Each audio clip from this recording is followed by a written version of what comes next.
Hey everyone, in this video I'll show you how to create an Indeed account in 2026. Yeah, if you want to search for jobs, upload your resume, and apply online, this setup only takes a few minutes. First, open the Indeed app on your phone or visit the official Indeed website using your browser. Once you're on the main page, click or tap the Create Account option to begin the registration process. Next, type in your email address and create a strong password for your Indeed account.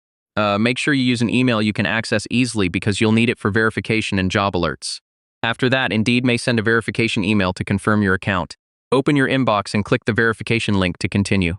Now you can add your name, location, work experience, and resume details. Completing your profile helps employers find you more easily. If you already have a resume, upload it directly to Indeed. Yeah, this makes applying for jobs much faster later on.